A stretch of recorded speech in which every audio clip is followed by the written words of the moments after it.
এক লোভী অত্যাচারী জমিদার যে নিজের চাহিদা মেটাতে গ্রামের সকল কুমারী মেয়েদেরকে ভোগ করত। অন্যদিকে তার স্ত্রী তারই চোখের আড়ালে চাকরের সঙ্গে গড়ে তোলে অনৈতিক সম্পর্ক। এভাবে জমিদারদের ভোগবিলাসের পালা যুগের পর যুগ ধরে চলতে থাকে, আর প্রজারা এর প্রতিবাদ করলে তাদের উপর নেমে আসে ভয়ঙ্কর অত্যাচার। তো চলুন ঘুরে আসা যাক এক অত্যাচারী রাজার ভয়ঙ্কর শোষণের গল্প থেকে।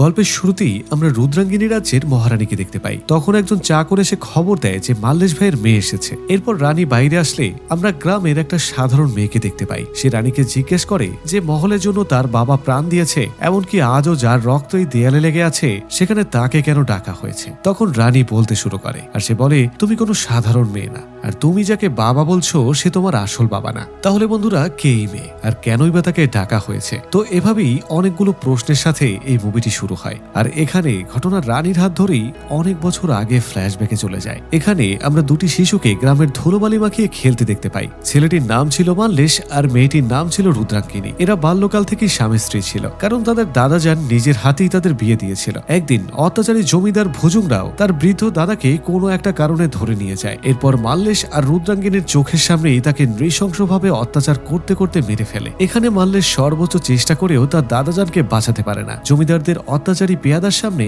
তার দাদা আর রুদ্রাঙ্গীকে ফেলে রেখেই তাকে পালিয়ে যেতে হয়। এরপর সিন শিফট হয়। আমরা ভীমরাও নামে আরেকজন জমিদারকে দেখতে পাই, যে তার নায়েব কারনামকে সঙ্গে নিয়ে জঙ্গলের পথ দিয়ে কোথাও যাচ্ছিল। এরই মধ্যে জঙ্গলের পথ আটকে একদল ডাকাত তার উপরে হামলা করে দেয়, কিন্তু ভীমরাওয়ের শক্তির কাছে কেউই কুলিয়ে উঠছিল না। এক পর্যায়ে তাকে জাল দিয়ে বন্দি করে ফেলে। এখানে কোথাও থেকে একটা ছেলে এসে ডাকাতদের উপর গুলতি দিয়ে অ্যাটাক করে আর ভীমরাওকে ছুটতে সাহায্য করে। এরপর ভীমরাও এক এক করে সব শত্রুদেরকে খতম করে দেয়। দেখা যায় কৃতজ্ঞতা স্বরূপ মল্লেশকে সে তার সঙ্গে করে মহলে নিয়ে আসে। আর এখানেই আমরা ভীমরাওয়ের স্ত্রী মীরাবাইয়ের সঙ্গে পরিচিত হই। মীরাবাই যত্ন করে মল্লেশকে শাহী টেবিলে খেতে দেয়, কিন্তু নিচু জাতের মানুষ একসঙ্গে খাবে এটা ভীমরাওয়ের মোটেও পছন্দ হয় না। দেখা যায় মল্লেশ তখন মাটিতে বসে খায়, আর তার খাওয়া আর ক্ষুধা দেখে ভীমরাও তার উপরে ক্র্যাশ খেয়ে যায়। তার মতে যারা খুব বেশি খায় তারা হলো সিংহ, আর যাদের খেয়েও কখনো ক্ষুধা মেটে না তারা হলো বাহুবলী। এরপর থেকে মল্লেশ ভীমরাওয়ের কাছেই থেকে যায়। এখানে ভীমরাও সেই ডাকাতদের একজনকে ধরে জানতে পারে এদেরকে ভুজুংরাও নামের পাশের এক জমিদার পাঠিয়েছিল। আসলে এই ভুজুংরাওই মল্লেশের দাদাকে খুব নৃশংসভাবে মেরে ফেলেছিল, আর মল্লেশ এখন যে করেই হোক তার দাদার মৃত্যুর প্রতিশোধ নিতে চায়। এরপরে সিন 15 বছর পরে চলে যায়। আমরা দেখতে পাই ভীমরাওর প্রথম স্ত্রী থাকা সত্ত্বেও সে তার জাওয়ানের ক্ষুধা মেটাতে জলাবাই নামে আরেকজন মেয়েকে বিয়ে করে আনে। আর এর অন্য একটা কারণ হলো তার প্রথম স্ত্রী মীরাবাই কোনো সন্তান জন্ম দিতে পারছিল না। এদিকে জলাবাই ছিল খুব হিংসুটে আর অহংকারী। দেখা যায় বাসর রাতেই ভীমরাওয়ের উপরে আবারও ভুজংরাওয়ের লোকজন এসে হামলা করে দেয়, কিন্তু এখানে জলাবাই তার অগ্নিলাভা দিয়ে এক এক করে সবাইকে শেষ করে ফেলে। এর পরবর্তী সিনে আমরা দেখতে পাই সবকিছু তছনছ করে দিয়ে বীরের বেশে ভুজংরাওয়ের রাজ্যে প্রবেশ করে বাহুবলী মাল্লেশ।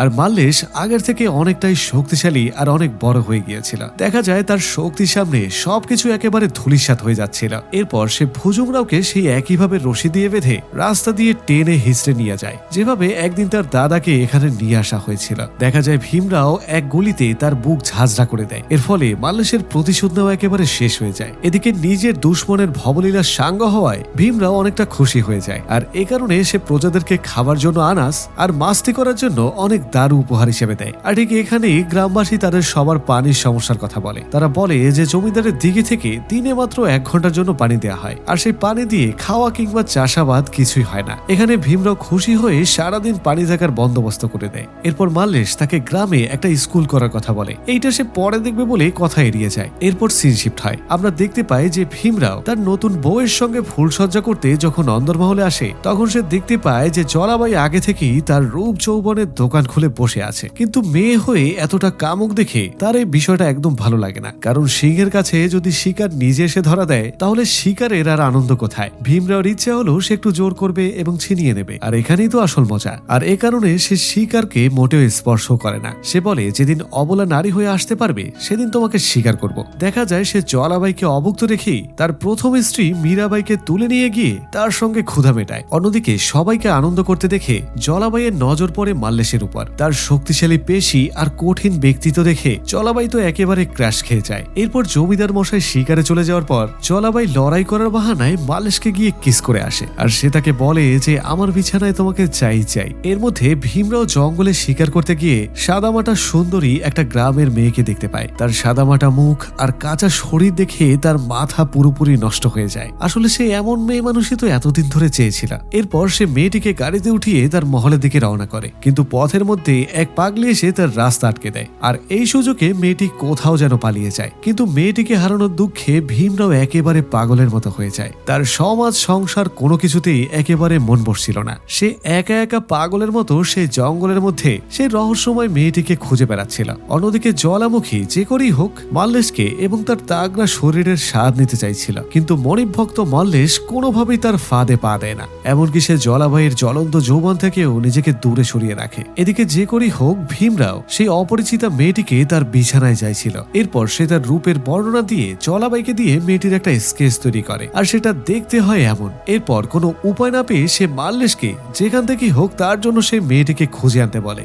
আর দেখা যায় এতে ঠিক কাজ হয়ে যায়। মাল্লেশ সেই মেয়েটিকে প্রাসাদে নিয়ে আসে, আর তাকে দেখে ভীমরাও অনেক খুশি হয়ে যায়। সে বলে ওঠে আজা মেরে বাচ্চা, কিন্তু এরপরে যা ঘটে সে কোনোদিন কল্পনাও করতে পারেনি। দেখা যায় কাছে এসে তারা দুজন ভীমরায়ের পায়ের ধুলো নেয়, আর জানা যায় এই মেয়েটি হলো মাল্লেশের ছোটবেলার সেই স্ত্রী, যে এতদিন ধরে ভোজন রায়ের কাছে বন্দী অবস্থায় ছিল। এখানে আমরা জানতে পারি যে ভোজন রায়ের সঙ্গে ভীমরার শত্রুতা তো ছিল, কিন্তু আসল প্রতিশোধ ছিল মাল্লেশের। এসব কথা শুনে ভীমরাও তখন মাল্লেশকে আর তার স্ত্রী রুদ্রাঙ্গীকে আশীর্বাদ করে দেয় এবং উপহার স্বরূপ তাকে 10 একর জমিও দিয়ে দেয়। এরপর মীরাবাই তাদেরকে খুব ভালো করে বরণ করে নেয়, কিন্তু জলাবাইয়ের এটা কোনোভাবেই পছন্দ হয় না, কারণ সে যে করেই হোক মাল্লেশকে তার নিজের করে চাইতো। এতে করে বোঝা যাচ্ছিল যে সবকিছু একেবারে ঠিকঠাক হয়ে গেছে, কিন্তু না, কথায় আছে কুকুরের লেজ কখনো সোজা হয় না। ভীমরাও হঠাৎ বলে ওঠে যে তোমাকে যে জমি দেওয়া হয়েছে সেটা গিয়ে চাষ করো, আর রুদ্রাঙ্গীর ক্ষেতে আমি হাল চাষ করব। অর্থাৎ সেই জমির বিনিময়ে তার স্ত্রীকে কিনতে চাইছিল। তার এমন জঘন্য প্রস্তাব শুনে পাগের মতো গর্জে ওঠে মাল্লেশ। তখন ভীমরায়ের কুকুর সৈনিকদের সঙ্গে তার মারামারি শুরু হয়ে যায়। দেখা যায় তার সিংহের মতো শক্তির কাছে কেউ তখন পেরে উঠছিল না, কিন্তু এক পর্যায়ে সৈনিকরা কোনোভাবে তাকে বন্দী করে ফেলে। এরপর যখন ভীমরাও তাকে শেষ করে দিতেই যায়, ঠিক সেই মুহূর্তে জলাবাই এসে ভীমরায়ের মাথায় বন্দুক ধরে, আর মাল্লেশকে এবং তার স্ত্রীকে সেখান থেকে পালিয়ে যেতে সাহায্য করে। এদিকে মাল্লেশকে খুঁজে বের করার জন্য ভীমরাও গ্রামের সাধারণ মানুষের উপরে অমানসিক অত্যাচার করতে শুরু করে দেয়, কিন্তু তারপরেও গ্রামবাসীরা মুখ খুলছিল না। এদিকে ধীরে ধীরে অত্যাচারের মাত্রা সীমা ছাড়িয়ে যায়। দেখা যায় গ্রামের পুরুষদের সামনেই হারামি সৈন্যরা মা বোনদের ইজ্জত নিতে শুরু করে, আর এসব সহ্য না করতে পেরে মাল্লেশ তখন আড়াল থেকে বেরিয়ে আসে, আর এক এক করে সকল শয়তানকে উচিত শিক্ষা দেয়, আর বলে দেয় যে এখন থেকে আমরা মুক্ত, আর এই রুদ্রাঙ্গীর রাজ্য আমাদের। এই কথা যখন কারনামের কাছ থেকে রাজা জানতে পারে, তখন সে একটা শয়তানি ফন্দি আটে। গ্রামের লোকজন যে দিকে থেকে পানি খাওয়া এবং চাষাবাদের জন্য পেত, এটা ছিল ভীমরাওয়ের দখলে। তাই সে গ্রামবাসীদের জন্য পানি বন্ধ করে দেয়, আর সবার কাছে প্রস্তাব রাখে তারা যদি রুদ্রাঙ্গীকে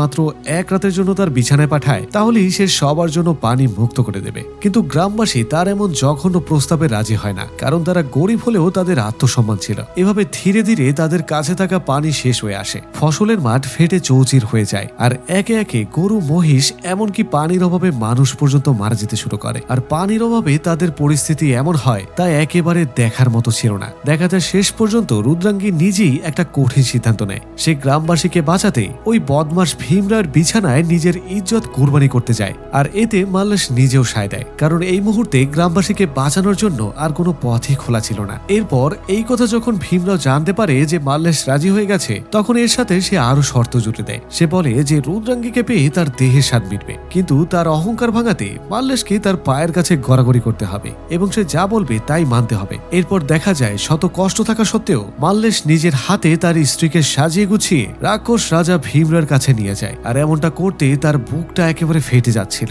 আসলে নিজের স্ত্রীকে অন্যের হাতে তুলে দেওয়া এটা কোনো সহজ বিষয় নয়। এদিকে গ্রামবাসী তখন দিঘি থেকে পানি নেওয়ার অনুমতি পেয়ে যায়, আর এসব দেখে জলাবাই মাল্লেশকে কাপুরুষ বলে গালি দেয়, কারণ যে পুরুষ নিজের স্ত্রীকে অন্যের বিছানায় পাঠায় সে কখনোই পুরুষ হতে পারে না। ঠিক তখনই কারনামে সে সবকিছু খুলে বলে। সে বলে যে গ্রামবাসীদের জীবন বাঁচাতেই এমনটা করছে সে। তখন জলাবাই বলে তুমি এই শয়তানকে মেরে তোমার স্ত্রীকে উদ্ধার করে নিয়ে যাও, আমি তোমাকে সাহায্য করব। কিন্তু মাল্লেশ তাতে রাজি হয় না। সে বলে যে কোনো মতেই সে কথার বরখেলাপ করতে পারবে না। কি বন্ধুরা, এখানে পুরুষ হলে আপনি কি করতেন কমেন্টে লিখে জানান। এদিকে রাক্ষস ভীমরাও রুদ্রাঙ্গিনীর শরীরের স্বাদ নেওয়ার জন্য উঠে পড়ে লেগেছিল, আর অন্যদিকে দেখা যায় যে দিঘির পানি খেয়ে একে একে সবাই মরতে শুরু করে। আসলে শয়তান চালাকি করে দিঘের সমস্ত পানিতে বিষ ঢেলে ঢেলে দিয়েছিল। ঠিক তখনই ভীমরাওয়ের প্রথম স্ত্রী মীরাবাইয়ের লেবার পেইন উঠে যায় আর দেখা যায় সে একটা কন্যা সন্তানের জন্ম দেয়। মীরাবাই তখন জ্বালাবাইকে বলে যায় এই কন্যা সন্তানই হবে এই রাজ্যের ভবিষ্যৎ রানী, কিন্তু তাকে এই অত্যাচারী ভীমের নাগালের বাইরে রাখতে হবে।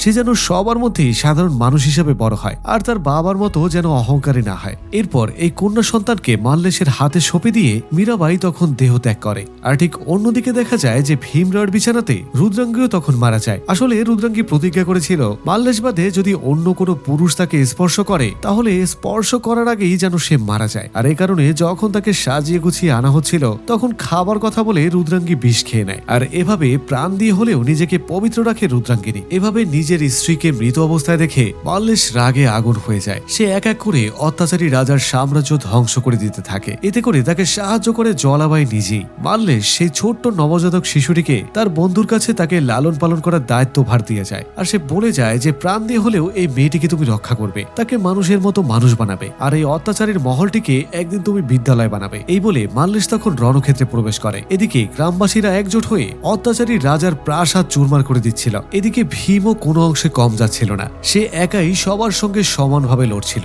এক পর্যায়ে ভীমের সৈন্যরা মাল্লেশকে পাকড়াও করে ফেলে। ভীম তখন বলে যে গোলাম হয়ে বাঁচার চেয়ে চলো একদিন মানুষ হয়ে বাঁচি। এরপর সবাই মিলে ভীমরাওকে বন্দী করে ফেলে। কিন্তু অহংকারী ভীমরাওকে হারানো একেবারে সহজ ছিল না। দেখা যায় সে সবকিছু ভেঙে চুরে আবারও লড়াই করতে শুরু করে দেয়। তার অহংকারী শির কোনো মতেই দাবিত হচ্ছিল না। ঠিক তখনই জলাবাই একটা তরল ছুড়ে দেয় মাল্লেশের দিকে, আর সেটা দিয়ে এই অহংকারীর মাথা দ্বিখণ্ডিত করে ফেলে। আর এবার শয়তানকে শেষ করার সাথে সাথে মাল্লেশ নিজেও মৃত্যুর কোলে ঢলে পড়ে। আর এভাবেই সে নিজে এবং তার স্ত্রীকে বলি দিয়ে এই অত্যাচারী রাজার হাত থেকে গ্রামবাসীদেরকে বাঁচিয়ে দিয়ে যায় আর রেখে যায় রানীর দিয়ে যাওয়া শেষ স্মৃতি রুদ্রাঙ্গীকে। আর আজ সেই রুদ্রাঙ্গিনী বড় হয়ে রানীর সামনে এসেছে, আর রানী তাকে মাল্লেশের রেখে যাওয়া সেই আধুরা কাজ সম্পন্ন করতে বলে। সে বলে সে যেন এই মহলটিকে বিদ্যালয় বানায় আর গ্রামের মানুষদের মধ্যে শিক্ষা আর ভালোবাসা বিলিয়ে দেয়। এরই সাথে সাথে রানী তার দায়িত্ব থেকে মুক্তি পেয়ে যায় আর মাল্লেশের স্বপ্ন পূরণ হয়ে যায়। শেষ মুহূর্তে দেখা যায় যে অত্যাচারী রাজার মহলটি শিশু কিশোরদের কোলাহলে ভরে উঠেছে, আর এখন রাজা আর প্রজাদের মধ্যে কোনো ভেদাভেদ থাকে না।